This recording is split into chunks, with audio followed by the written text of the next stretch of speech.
In recent weeks, the Pacific theater has witnessed a dangerous escalation that has seriously alarmed the Pentagon and America's allies. Chinese naval vessels have begun approaching U.S. carrier strike groups at the minimum permissible distances, sometimes closing in to just a few hundred meters, deliberately cutting across their course and forcing U.S. Navy crews to take evasive action. This is neither an accident nor a navigational error. It is a series of carefully calibrated provocations, executed with cold calculation and clear political intent. It is as if China is demanding a response, trying to push the situation to a point where any wrong move could trigger a direct confrontation.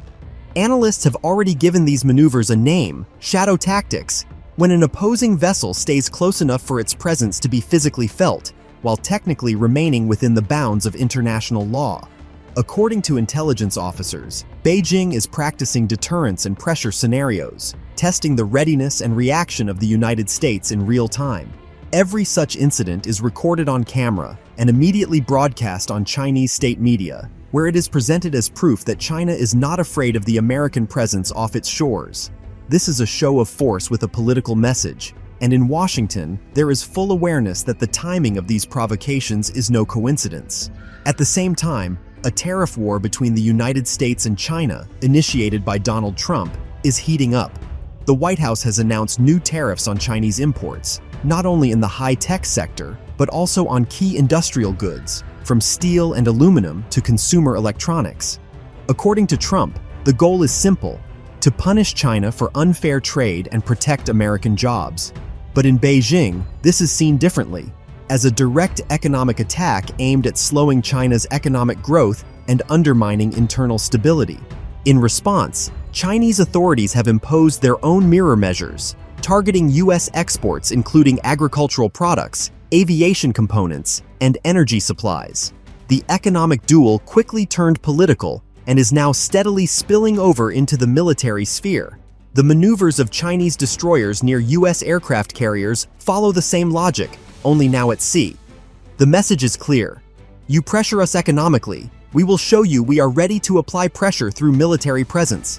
The key point is that China's provocations are occurring against the backdrop of the People's Liberation Army completing preparations for a possible operation to seize Taiwan.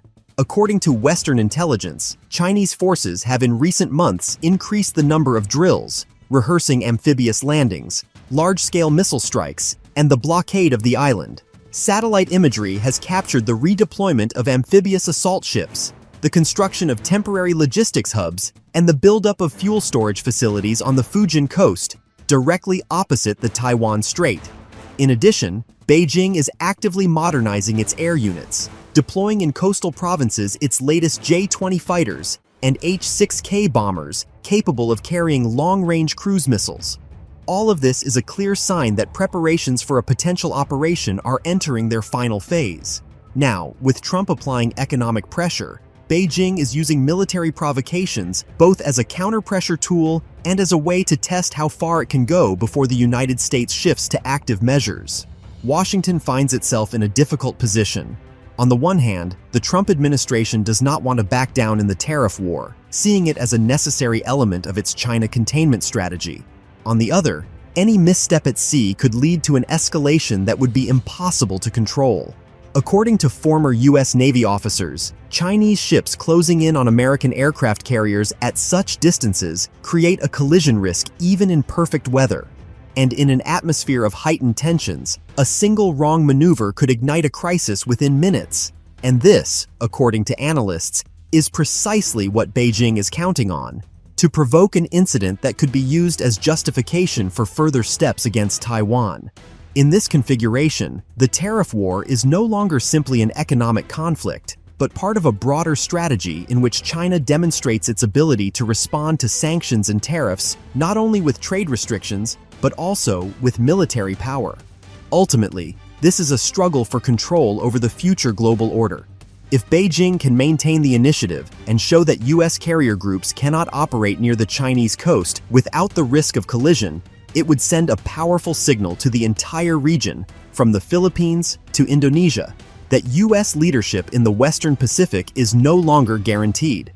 With each passing day, these two fronts, economic and military, are becoming increasingly intertwined. Trump is trying to demonstrate that his tough hand strategy works and can force Beijing to make concessions.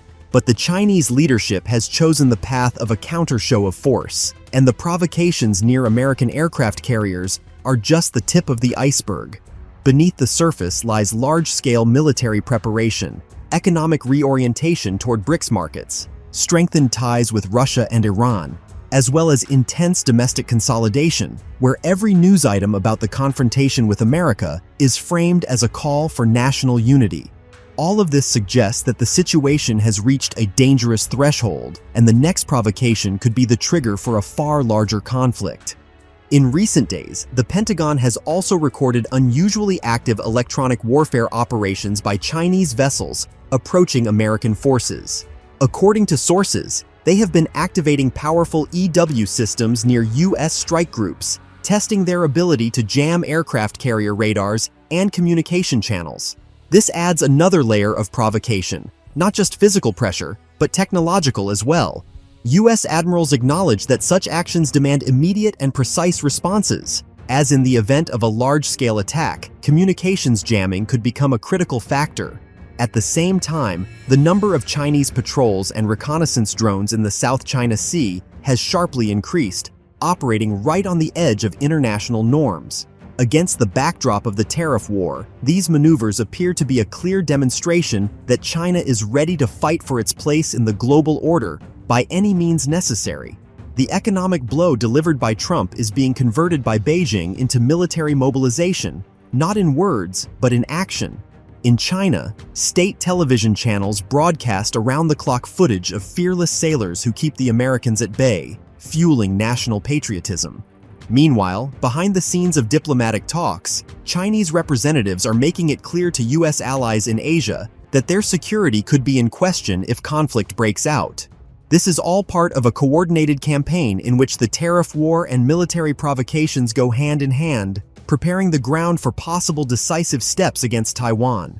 In response, the Pentagon has stepped up electronic monitoring and deployed additional patrols in disputed areas, recording even the smallest changes in Chinese force behavior. U.S. think tanks are already modeling scenarios in which such EW attacks could coincide with a massive missile strike on key American bases in the region. Washington has sent confidential warnings to its allies, urging them to boost readiness and test their own communication defense systems.